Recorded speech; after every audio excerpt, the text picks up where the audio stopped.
nyuma y'uko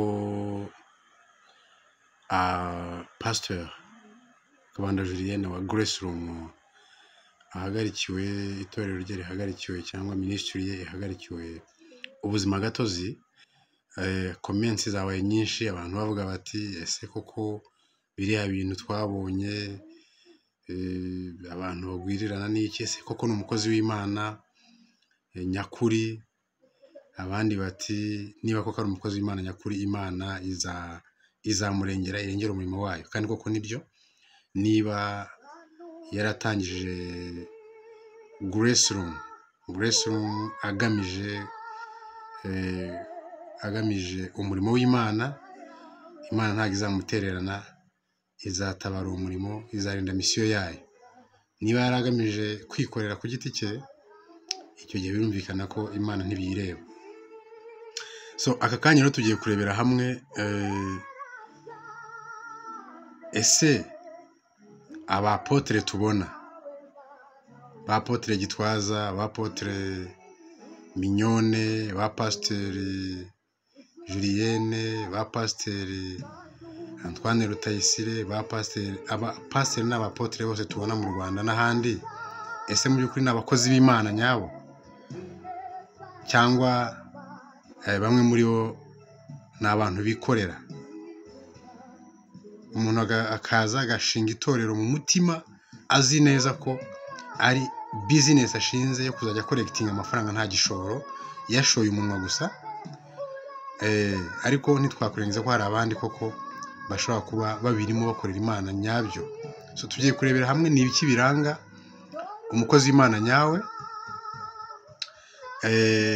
hanyuma n'ibiranga uwikorera ariko abeshya agakorera Imana. Iyi muri kubona ni worship team yo kwa Kabanda Julienne muri Grace Room, baba bari mu mwuka bameze neza kabisa.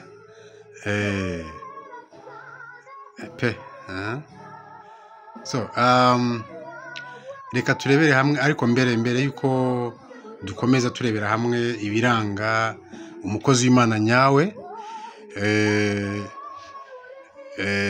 yaba umuririmbyi, abaririmbyi nka Israel Mbonyi, korali nka za Hosiana n'izindi, turebera hamwe niba koko baririmba bagamije umurimo w'Imana cyangwa se baririmba bagamije business. Tugiye kubirebera hamwe, turebe abo ba pastor, abo apotre, abo baririmbyi niba mu by'ukuri bakorera Imana cyangwa bikorera bitwikiriye izina ry'Imana. Mbere yuko dukomeza reka dushimire abakoze subscribe, hanyuma namwe tubasabe mutarabikora mukore subscribe, muzamure ino channel, kuko ni ibintu byoroshye gukanda gusa isegonda rimwe ukabuzamuye channel, ugize neza. Kubyirengagiza nibaza ko ntabwo byari bikwiriye. Nge rwose wenda byo video y'umuntu yonge sinshobora kuvana kandi subscribe, keretse wenda mbonye ari umuntu posting ibintu wenda by'ibishegu cyangwa ibintu wenda birimo politike nyinshi, ariko ubundi ibintu bisanzwe ntago nahava nta subscribinze. So ni ibiki biranga umukozi w'Imana nyawe? Icyambere no gutabara no gufasha abakeneye ubufasha mwibanga. Bibiliya iravuga ngo nutangisha ukuboko kw'iburyo, ukw'ibumoso ntikuzabimenye. So nubona rero umupasteur, umuririmbyi w'icyamamare, bagiye gutanga imfashanyo ahantu runaka bakifotoza bakagira, uzamenye ko bariya barimo kwikorera ku giti cyabo, ntago azaba ari abakozi b'Imana. Nge nibo gushingira kuri Bibiliya ni kwivuga ngo nutangisha ukuboko kumwe ukundi ntikuzabimenye. Abajya gutanga bakiyamamaza bakifotoza bagashyira kuri YouTube, abo ngabo bari mu kazi kabo, bari muri business yabo, ntago ari Imana. Icya kabiri, ni ukutita ku byubahiro bye bwite ndetse no kuba yagerwaho n'uwo ari we wese. Umukozi w'Imana, umupasiteri, umwapotre uba wipampye ari hariya n'aba bodyguard, ategerwa n'abantu basanzwe, ari umuntu nyine umeze nk'umuministre, uwo nguwo ntabwo ari umukozi w'Imana, kuko icyubahiro yacyambuye Imana arakiha. Umukozi w'Imana yakaba ari umuntu uri approachable, umuntu wese amugero n'uciriritse cyane, kuko ni umuntu ubundi aba ari umukansara, ni umukansara kandi umukansara ntatinyitse, nta byubahiro agira, nta bitinyira agira. Umukansara ni umuntu ugize gute, uba ugerwaho na buri wese umukeneye. Niba rero uzi umupasiteri, umwapotre, umuririmbyi w'icyamamare, kumugeraho bisaba audience, umenye ko ngo atari umukozi w'Imana, ni umuntu wikorera ku giti cye. Niba uzi ko pasiteri wawe, umushumba wawe, kumugeraho bisaba audience, bisaba guca kuri ba secrétaire n'abandi, ubu ngubu umenye ko atari umukozi w'Imana, ni umukozi we bwite. Icya gatatu kiranga umukozi w'Imana nyakuri ni uko inyigisho ze, ibihangano bye, indirimbo ze, byose bivuga ku Mana, nta mipaka bishyirwaho. Ni ukuvuga ngo umuntu wese aba ashobora kubyumva kandi umuntu wese aba ashobora kubikoresha. Nubona rero umwapotre cyangwa umupasiteri washyize kuri YouTube channel ye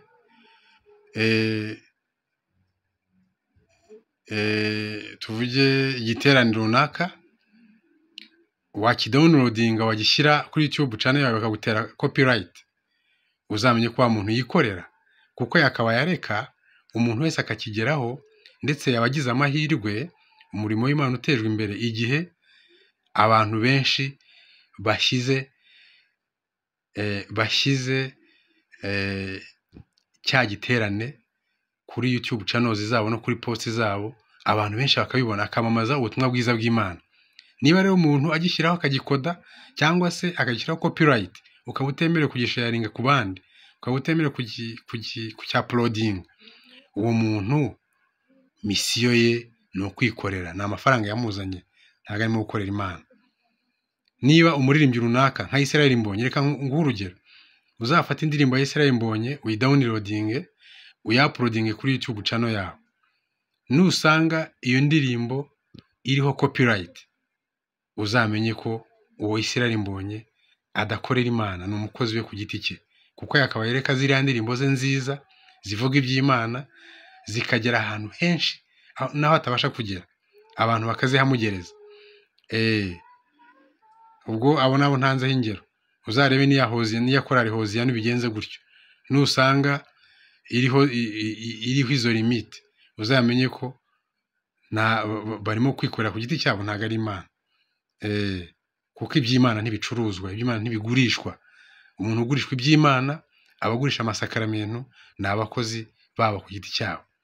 Ntawe ndimo kubishinja, ngenda kwereka ibimenyetso biri aho ngaho, ubundi wowe urivangurira.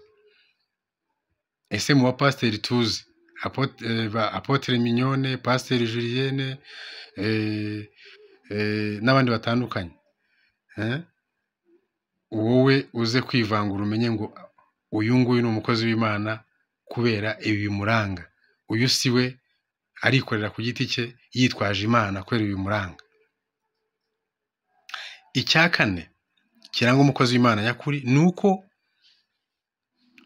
avuga ijambo ry'Imana nta bikabyo birimo bimeze nk'ibyo mu bitaramo by'abahanzi. Hari abantu usanga mu materaniro yabo bigishanya ibikabyo, bameze nk'abashaka kwikururiraho nyine audience, ukaba wagira ngo ni mu bitaramo by'abahanzi.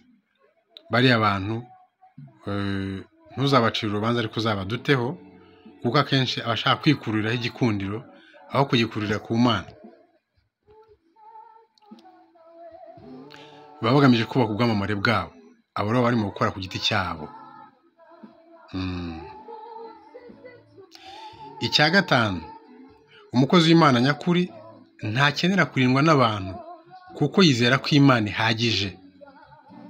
So nubona umupasiteri, umwapotre, umupadiri, umupapa ufite aba bodyguards, ufite abasirikare bamurinda, ababouncer bamurinda, uzamenye ko wa muntu atizera Imana. Imana yirirwa avuga ntago aba yizera. Ibaze nawe umuntu yirirwa avuga Imana ariko akaba atizera ko ishobora kumurinda. Ibintu biroroshye kubibona nuca abana. Nubona umupasiteri n'umwapotre n'umuririmbyi ukomeye uririmba iby'Imana wa gospel n'umupapa barindwa n'aba bodyguard, uzamenye ko ba bantu burya bari mu mushinga wabo bwite, ntabwo ari mu mushinga w'Imana, kuko Imana ifite ububasha bwo kurinda abayo n'abakozi bayo. Harya papa ntagira abasirikare, simbizi. Tuzi ko papa ahagarara Imana ku isi, ntekereza ko adashobora gushaka aba bodyguards.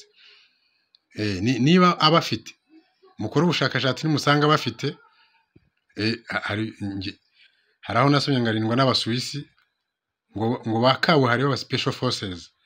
Ubwo yabahagarariye inyungu ze n'iza politiki yabahagarariye, ntabwo yabahagarariye inyungu z'Imana ku isi, kuko Imana yo iri tayari kurinda abayo. Imana ntabwo ari nyantege nke ku buryo umuntu agomba kwishakira aba bodyguards bo kumurinda kandi ari umukozi wayo. Ubwo nubona umwapotre afite aba bodyguards bamugenda inyuma, uzamenye ko ukwizera kwe kuri munsi ya zero. So uzamenye ko nta n'ikintu afite cyo kukwigisha. So dushingiye kuri ibi tuvuze rero, ushobora kwivugira uti, ushobora kwifatira umwanzuro uvuga uti apotre runaka ni apotre nyakuri, pasiteri runaka ni pasiteri nyakuri, ni umukozi w'Imana, abandi runaka baratubeshya.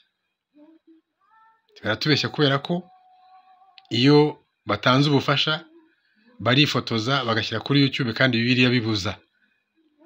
Twabibonye. Icya kabiri, bashaka ibyubahiro byabo, ntabwo bagerwaho na buri wese, kandi bakabaye abakansara b'imitima y'abantu bose, cyane cyane abaciriritse. Icya gatatu,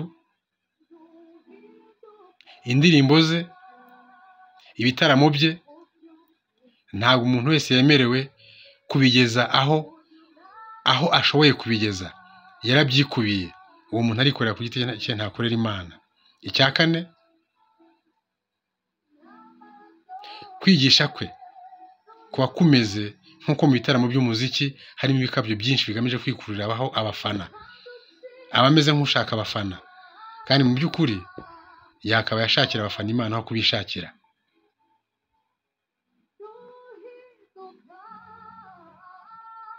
Icya gatanu, akenera kurindwa n'aba bodyguards, ntabwo yizera Imana. Uwo muntu ntabwo ari umukozi w'Imana. Samari ndayibakoreye, hasigaye mwirebere. Jyewe ngiye kugeza ubu mu bapotre n'abapasiteri bose nzi bo mu Rwanda no muri Afurika no mu isi, hari umupasiteri umwe nemera. Ibi byose navuze ntago abirangwaho.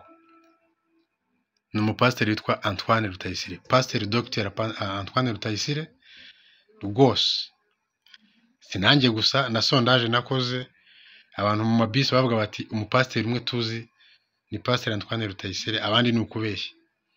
So niyumva iki kiganiro yumve ko abantu bamukundira uko yitwara no kwicisha bugufi kwe no kwigisha wumva bimurimo, hanyuma akomerezaho ahanure bagenzi be.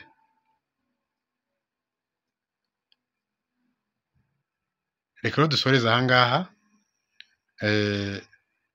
Iki kiganiro cyari kigamije kugira ngo mwebwe bakristo, mwebwe bayoboke b'amadini n'amatorero, mumenye guhitamo, mumenye kumenya, mwe kuba babandi ngo iby'abapfu biribwa n'abapfumu, mwe kuba abapfu. Umenye ko umukozi w'Imana ukurikiye ninde. Ese ni modo wawe, ni rero modo mwiza kuri wowe? Mberetse rero ibyo washingiraho uhitamo. Mbere yo gusoza, reka nongere nshimire abakoze subscribe, hanyuma nsabe abatarayikora bayikore. Soze mbashimira kandi mbifuriza amahoro ya Nyagasani. ciao.